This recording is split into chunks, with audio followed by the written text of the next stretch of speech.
All right, so let's get started. Welcome to this session that is a bit special because this session won't show you any slides. The only thing that you will see is this and OpenShift and a couple of HTML pages, and I'm not a web developer, so don't expect anything fancy. My name is Clement Escoffier. I'm working for Red Hat as a Vertx core developer, and in this next 40 minutes, we are going to build reactive systems on top of OpenShift using Vertx.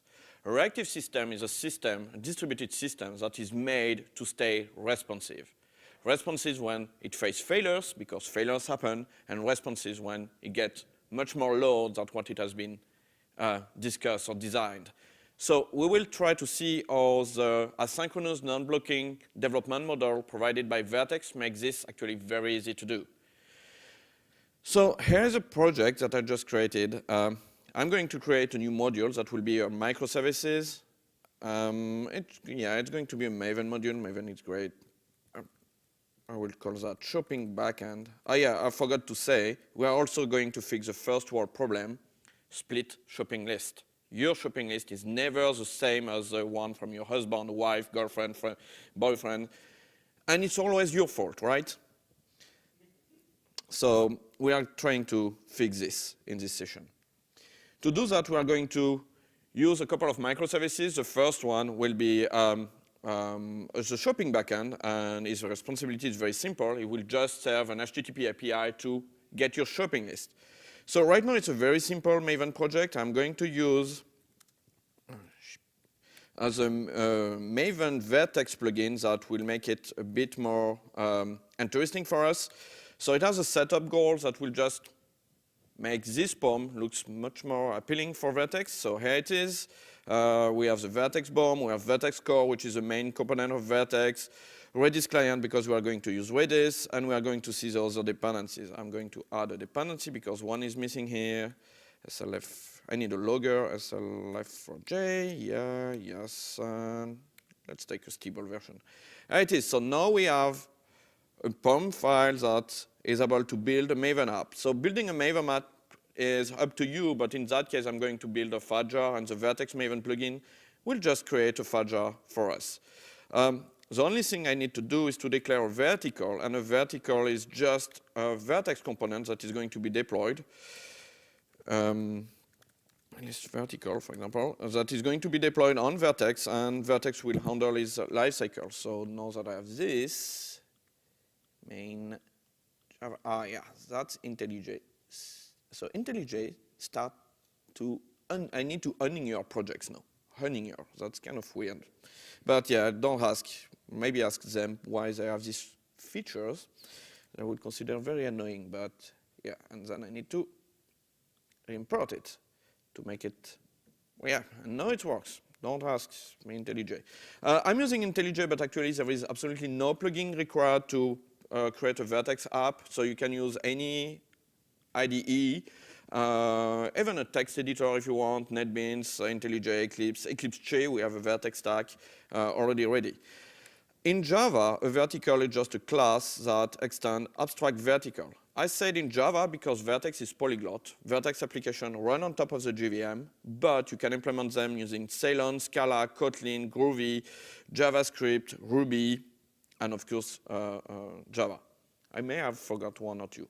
So we have a start method that will be called when we deploy the application, and what I will do, I will just use Vertx to create an HTTP server, and let's look at to this development model. It's reactive because every time that I have a request, this method is going to be called, and I will say, hello, Red Hat Summit, for example, and then I will say, yeah, start on the port 8080.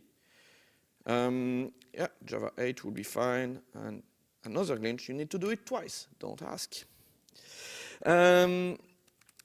No, I will just compile this and ask the Vertx Maven plugin to run it, and it has a run deploy built in, so I will continue to edit my code and it will just run. So here it's done, it's started. Let's see what we have right now. Hello, Red Hat Summit. I told you, I'm not a web developer, so that's what you will see as UI. Okay, but something that is interesting when you do reactive is to know on which thread this is going to be called. So let's get the name of this thread, like this. So it's redeploying. It's done. Yep. Event loops thread 0. And I don't know if you see, but I'm refreshing my page, and it's always the same thread. Vertx is non-blocking, and will use a very, very small number of threads. By default, it's twice the number of CPU core. And this number of threads is all you have. You have to be non-blocking. But because it has a very, very small number of threads, you will never switch, or more rarely switch between threads. When you are in a virtualized environment like OpenShift, container, or Amazon, you have a CPU quota. You don't really have a core. If you spend your CPU quota switching between threads, that's useless. You are losing time. Here you don't because, well, there is really, in this application, there is a single thread, then you will never switch. So you make a good usage of your quota in that case. So I say that we are going to fix this shopping list issue, and let's implement this. My shopping list is going to be represented by a map. That will be a hash map. Yes. And the key will be the product name, and the integer, the value will be the number of items I need to buy. Obviously, if I start building a REST API or an HTTP API in this method here, that's going to be not that cool, right? You will have to do if get on this path and do this. If that's not what I want to do. We have a component in the Vertx ecosystem called Vertx Web that is made to build, well, modern web app, interactive, server-side templating, client-side, Angular, Angular 2, even Angular 4, React, and so on. And it has a very interesting concept, which is a concept of router.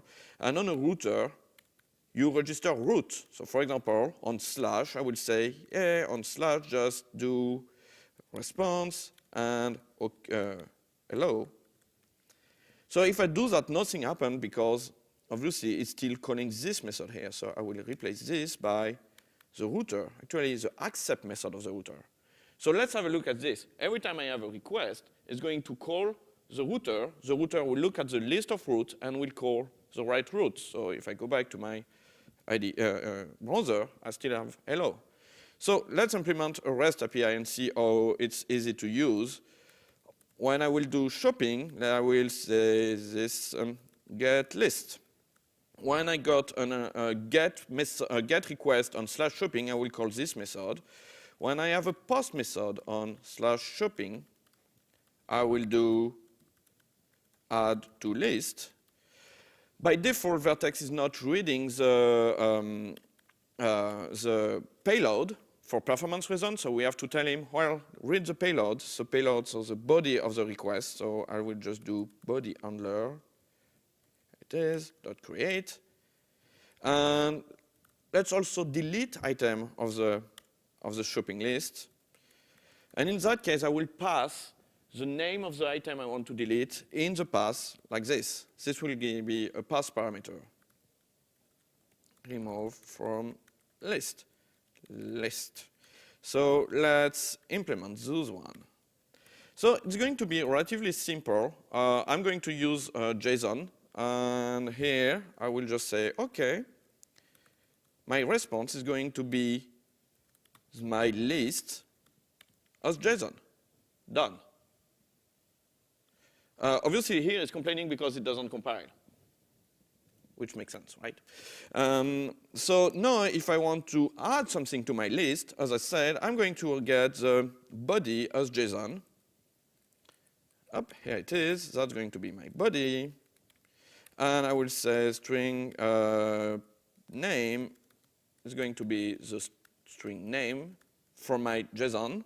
And the quantity is going to be the integer, that is a quantity key, and if we don't have one, let's say 1.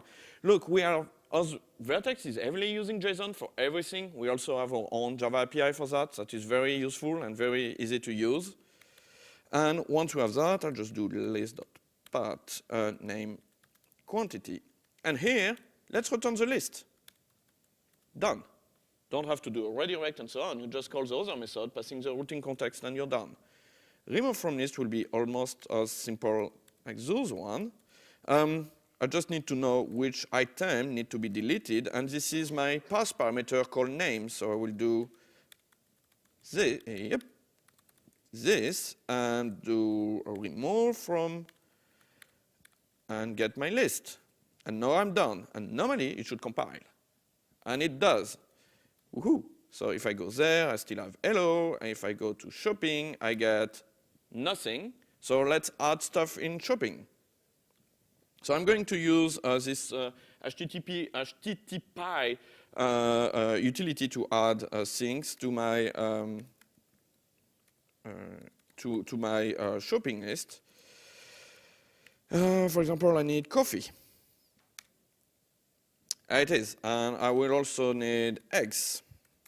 And I will say that I need 12 eggs. And if I go back here is my list. Great. And if I want to delete something, just to be sure that it works, delete X, everything fine, and it works. Okay, so we have our shopping list. Great, but I say that I want to deploy that on OpenShift. So OpenShift is a container platform. You probably have seen many presentations of OpenShift at this summit, so I will just go briefly. Basically, it's a distribution of Kubernetes. You have at the bottom a set of nodes, virtual machines, or bare metal machines, or even Amazon instances. And they all provide a container, host, and API. On top of that, you have Kubernetes that will orchestrate all those containers and make the communication between all those containers easy. So it's going to manage just networking, of course, but also mounting volumes and all the image that you are going to push to instantiate those containers, logs and metrics, and security. So it's very useful when you have more than 2 containers, because when you start having 100 containers, you really need something to keep everything on track. OpenShift, as a developer point of view, because I'm not a developer, adds 2 very cool features. One is the build. I won't build on my machine. I will say to OpenShift, hey, take that and do something with that. Second thing is deployment. It will always try to keep everything running, as I said, and if there is a new build or something else, we'll just rebuild and update, doing a rolling update, so my application is always up to date, and that's pretty cool. We have a couple of containerized services like databases and middlewares and stuff like that. And on top of this, I will have my 3 microservices that will power my very cool application to manage my shopping list. So for example, this will be my shopping backend, this will be my front end, and this is going to be my pricer. So the first time you look at OpenShift from the developer point of view, say, wow, that's a lot of entities.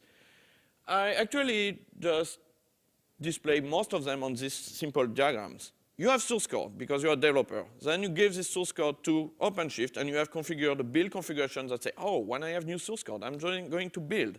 It's going to build an image. How? There is a couple of strategies we are going to use 2 today. Then as soon as we have a new image, we have a deployment configuration that kicks in and say, oh, yeah, there is a change here. I'm going to update or create my application, and it will create a pod. A pod is just a set of containers that run in the same machine. Generally, it's 1. So a pod is generally 1 container. It may change in the future, but right now it's typically 1. See, you can have more than 1 container, more than 1 pod. On the user perspective, you are emitting HTTP requests that will hit a root. A root is a public URL on which the user can use and get your applications. This root will delegate to a service. A service is an internal virtual address.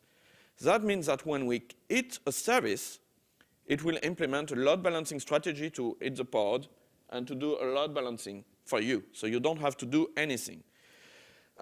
So I want to deploy this application here inside my OpenShift. And to start and to really understand, I will use a Docker file.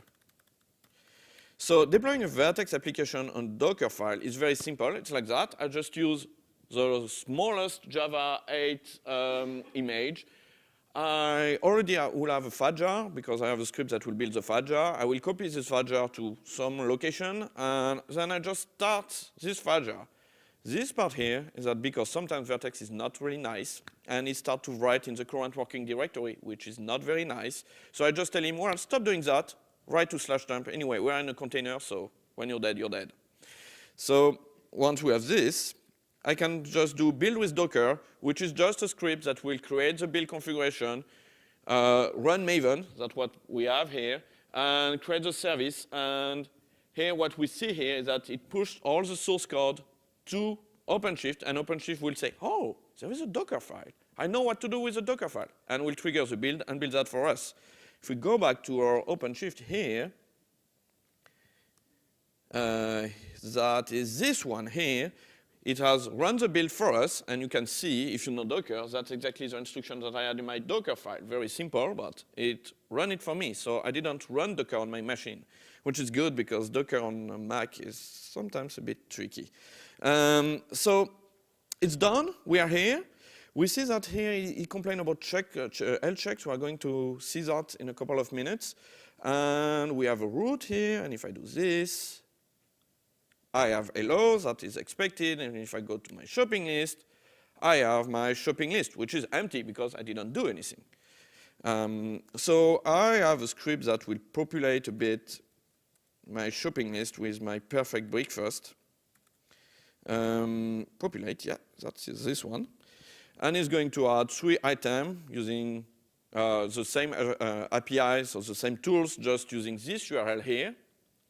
So the root URL, and now I have eggs, bacon, and coffee. And yes, I need those many eggs and coffee for my breakfast because I need a lot of coffee and a lot of eggs. So here it is. I have my application, so everything is running and so on. And I can say, yeah, cool, no, and when you want to add something in my shopping list, just do an HTTP call or do a post, and then I get it, and when I am in the supermarket, I can just check it and have the right one. But imagine that you want to scale your application and do this. Because if you are using OpenShift or the cloud, it's probably because you want to, use some elasticity features like this one. And now, if I go back here, should be fine. Yes, but if I go back here, whoa, this one is empty. This one has a shopping list, and this wasn't empty. And here, what we see here is exactly what happened in the real life, a split shopping list issue. Your shopping list is never the right one. So how do we fix that? Obviously, here my shopping list is managed in memory. So the 2 pods have not the same shopping list. So we have to fix that. And to fix that, I have deployed a Redis database here, and I'm going to use this Redis database in this class here. So to use a Redis database in Vertx, we just use a Redis client. Done. But I'm on the cloud. Where is my Redis? So here we have the name of the service, which is Redis. So I'm not being very creative with name. So I will say to Vertx to say, hey, give me your service discovery feature. And this service discovery is going to read the Kubernetes services and give me the service I want. So for example, I want my Redis data source. And give me my Redis data source that has the name Redis. Yep, get name. Redis. And it may fail. So when it's done, this callback is going to be called here. So this callback, I'll have to say, if ar.failed, because maybe the service is not available, we'll just say, yep, print do. And if I have a result, I will just say, well, my client is just a result from my service discovery. So I'm emitting a request to my service discovery, it came back, and here is my client. And when I have my client, I can just say, well, now that I have my client, I'm ready to serve requests, so I just start my HTTP server here. So let's change all those methods to use my client. So Redis database is just a key value. So I will just create a constant string that will be key, and I will say shopping. That's where I'm going to save my shopping list. So to remove something, I'll just do my client.hdel key, the name. Then I have a result, but I don't really care because I'm just doing this. Displays a list, and from the list I will know if it has been successful or not. Add to list will be almost the same. I will do client.hashSet. In the hash name key, I will put the name and the quantity, and when you're done, call this, and when I'm done, I will just do this. Everything that I'm writing here is going to be run by the same thread. Everything is asynchronous, even database access. So here's a bit more complicated, well, not much. I'll get all, so give me everything that you have at the key. That is going to be a JSON object. Told you Vertex is using JSON, but it may fail, so I need to check that. And in that case, I will just fail my request to say, well, something bad happened, Redis has not been contacted or something like that. And if it's successful, then I will just say sc.response.and. I'll take my JSON object, and I will encode. And to see the difference, I'm going to encode it prettily. That will be a big difference, believe me. That's the top of my UX user experience design. So now I'm done with this. I will just redeploy it.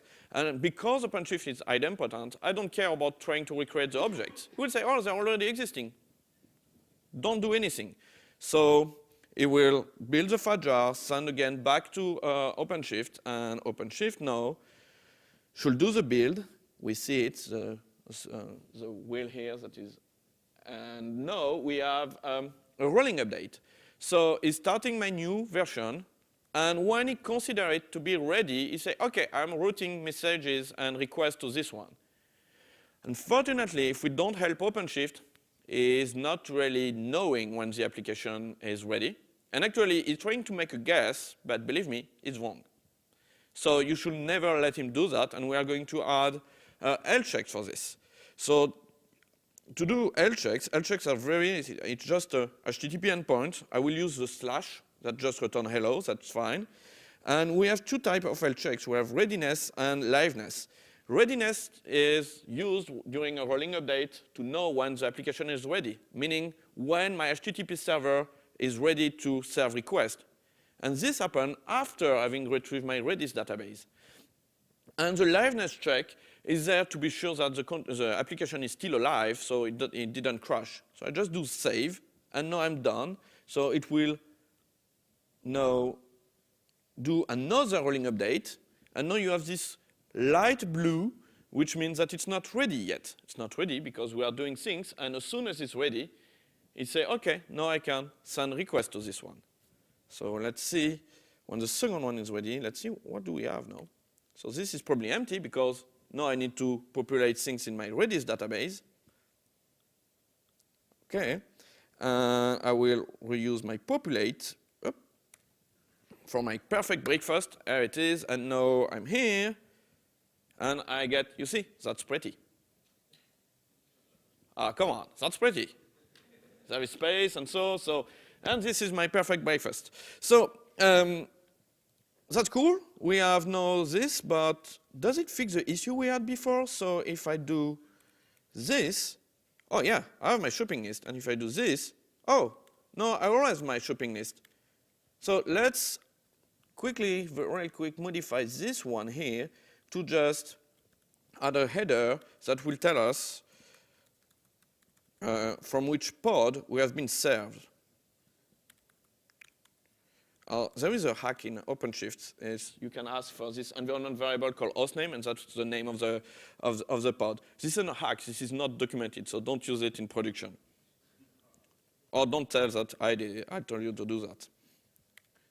So I will deploy this. So again, fat jars and so on.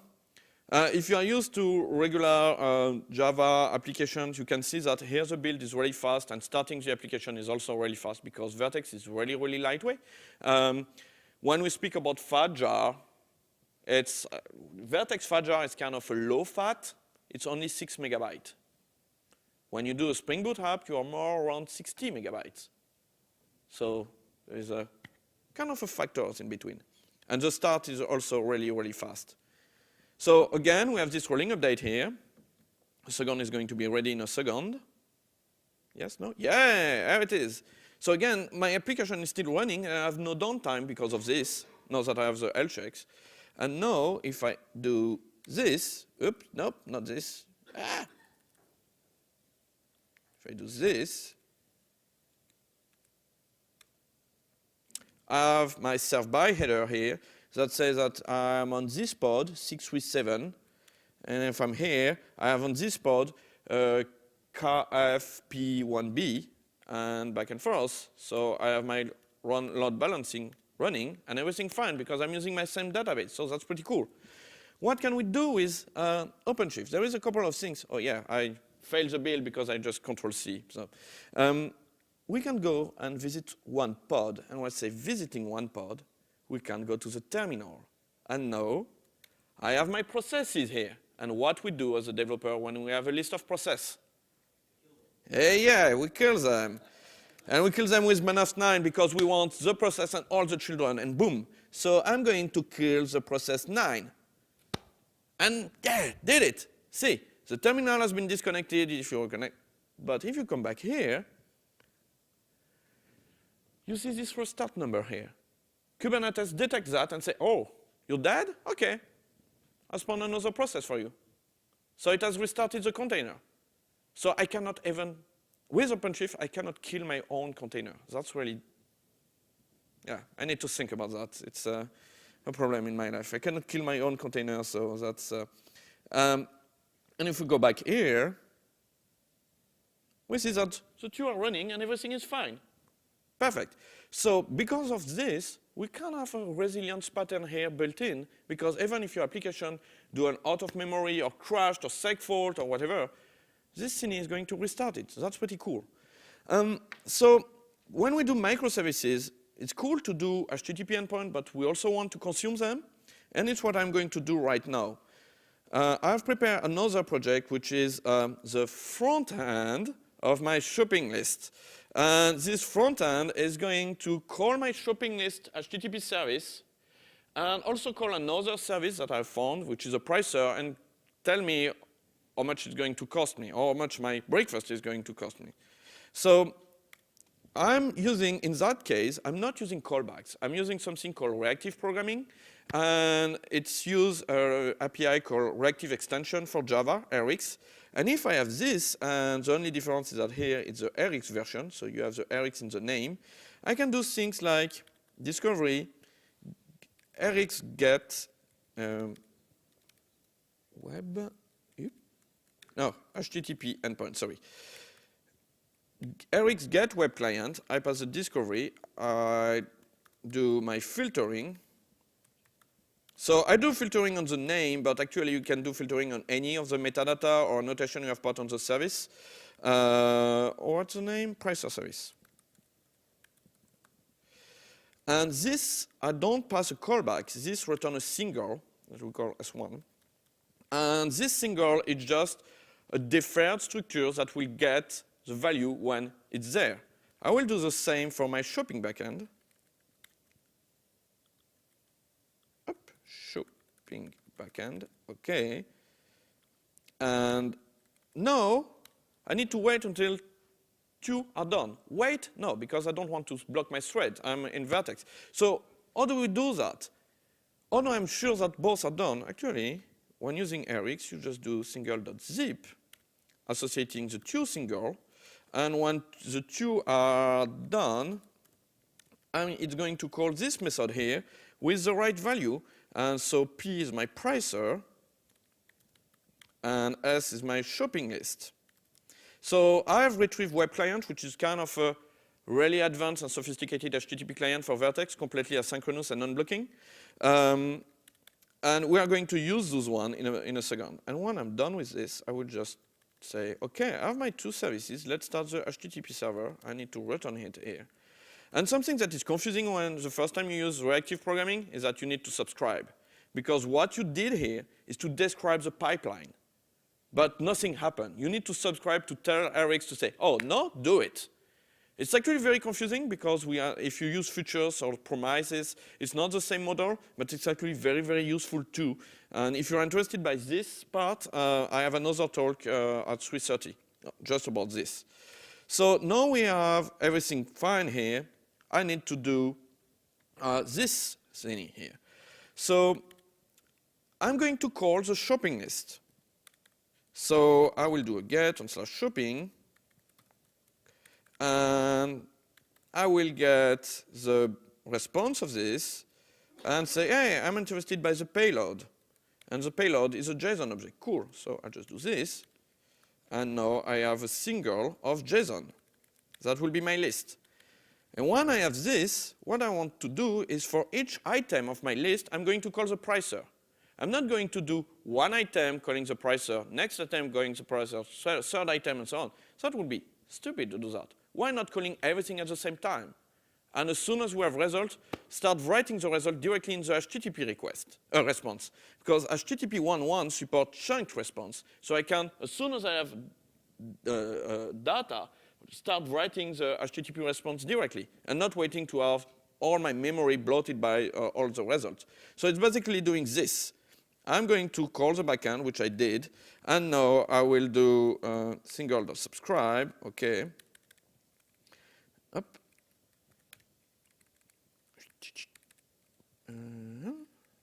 That will be my list here. My list is a JSON object, so I will create an observable, which is a stream of data from my list. And every time, for each item from my list, I will call the pricer. So here I have a JSON object, which will be my entry. And I will call, so just to go faster, I already have this that will do the same call that we did with the pricer and the entry. Done. It's a flat map single. Yes. And as soon as we have a result, I will do, so here I have a JSON object that will be the result of the pricer. I will do something. If we have an error, I will do something else. And when I'm done, so meaning that I have crossed the whole list of items from my shopping list and call the pricer, so I get all the result, I will just say server response.end. But in the meantime, I need to write the chunk, and I will do that very simply by doing write product line, and here I just pass the JSON object. And if I have an error, I will just say root rc.fail error. So let's use lambda reference. Oops. No. Replace with yes. Oh, that's because of this. Does it compile? It does compile, so let's try this. In this project, I won't use the Docker approach that I used before. I'm going to use, where it is? Where is that one? The Fabricate Maven plugin. That will almost do the same, but it does not use a Docker strategy. It will use a S2I. It will use the Java S2I, the Java S2I. Well, the Fabricate Maven plugin knows Vertx. So they will recognize each other and will write the right metadata. So everything is going to be easy for us because the only thing I will do is just Maven, fabricate, deploy. This is going to build my application using Maven, compute the metadata because it knows that it's Vertx, send this. It knows that it's Vertx, and I also configure the L checks. So it will do everything for me. And you see that it's a Vertx L checks. So it uses an S2I, and S2I is a traditional way or standardized way to build application on OpenShift. It's generally something that is discussed with your ops team because they know all the tuning things. And here, if we look at what this thing is doing here, so here, it's not ready, but we look at it, not there. It adds a Jolokia agent for performance monitoring. So automatically get Jolokia hooked in, and so we can retrieve the GMX metadata using a REST API. Obviously, as we have agents and Jolokia and stuff like that, it's a bit longer to start, but normally it starts around 10 seconds, something like that, which is reasonable if you compare that to a regular Java enterprise application. Are we done? Running? Are we ready? we are not ready yet. Ah, what's going on? Let's check the log again. Oh, yeah, it's done. So you see that, yeah, because if an S2I is write a little bit more stuff in the log. Yeah, ops are verbose. They don't. That's all. And now, if I go there, and I get my beautiful UI, again, see, it's markdown. It's pretty cool. So this is all the entries I have in my Redis database. This is a quantity, and this is the result of the pricer. But to compute this, it didn't call one, and then the pricer gets the result. Then the second one gets the pricer, gets the result. It really did. I ran my three things, call the pricer 3 times in parallel, and as soon as I have a result, send it back to the HTML page. So sometimes the ordering may be different because, well, because the pricer may be slow or something like that. Yeah, the pricer may be slow actually because we didn't develop it, right? I just say, yeah, it's going to be there and so on, but this pricer is actually kind of picky. It has a slow mode. And when we have a slow mode, everything starts to be slow. So obviously, it's a hard-coded timeout. So what is happening is, well, no, it takes 3 seconds to display this page. Actually, it's better because we are parallel. If we will be a sequential call, it will be 9 seconds because every call takes 3 seconds.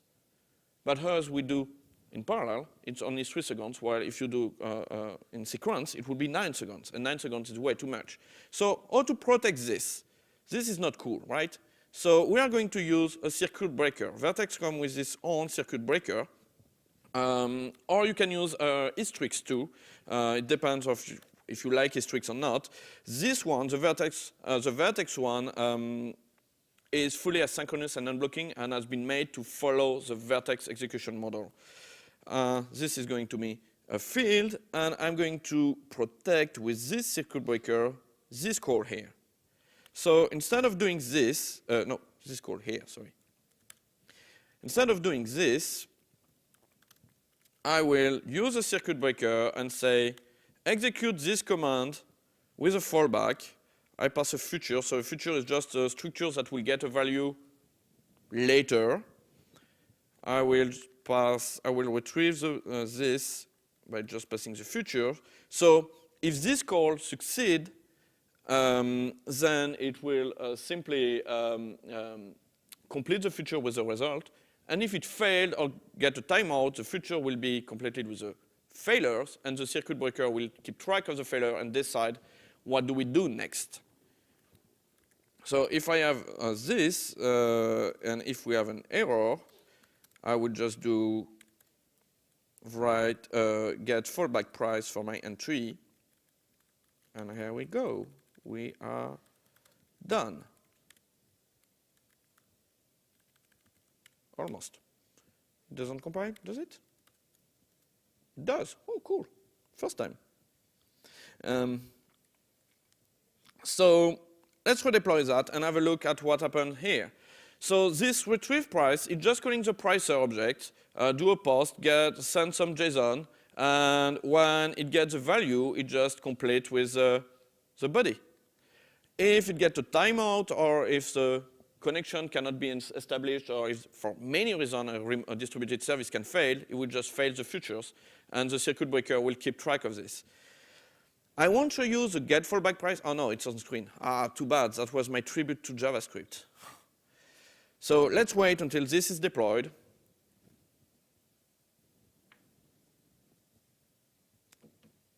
Tick, tick, tick, tick, tick. It's going to be deployed soonish. So how a circuit breaker works, it's just a 3-step automata. It starts in the closed state, and in the closed state, it will call the monitored distributed service or distributed call every time. And it will keep track of the number of failures. When this number of failures reaches threshold, it will go to the open state. In the open state, it'll fail fast. It won't call the service anymore.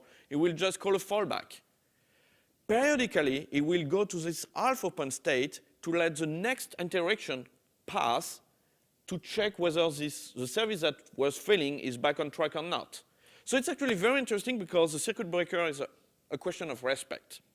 You are using microservices, and microservices is failing because it gets way too much load, or is under update, and so on. Instead of continuing hammering it, just wait a second, and as soon as it's back on track, boom, hammer it again. That's a question of respect. That's how French works. So are we back? We are back here. So remember, we were in slow mode. So here the circuit breaker will detect the failure and call the fallback. And as soon as we are in the open state, it will immediately call the fallback, and that's a tribute to JavaScript to say, well, sorry, not a number. So if we go back here and we say to the toggle, hey, be back on the normal mode. And now I go there. One of the requests will pass and call the server. This is my half open state. The other one has still failed because it was still in the open state. And now, if I do refresh because it has worked, no, we are back on track and we have those 3 answers. So again, it has just wait, and periodically it will check by letting one request go to the service, check whether it has failed or not, check to see if it's back on track, and that's all. That's all I have. We have seen quite some things today. How to build microservices, what about reactive, what does that mean for you, how hard it is to implement microservices with Vertx, how to deploy them on OpenShift, and how OpenShift with this service discovery, circuit breaker, and resilience pattern makes things easy and very well combined with Vertx. You can ask yourself, why Vertx? Why not another framework like Spring Boot and so on? Vertx is about freedom. We give you the key. You are the driver. We don't tell you how things do, which kind of packaging you have to use, which approach or which architecture you have to use. You want to use HTTP, you use HTTP. You want to use a message bus, you can use a message bus. If you want to interact with Camel, you can. It's really about the ecosystem, and everything is going to be asynchronous, non-blocking, and very, very fast. If you want to contact me, we will have 1 or 2 questions. You can contact me at this address or on Twitter. If you're interested by Vertx, that's our Google groups.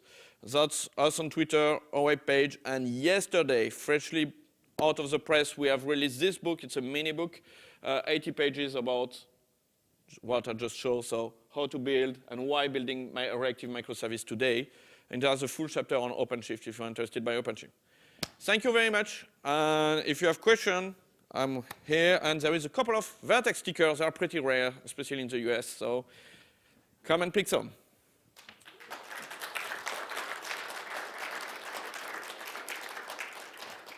Any question?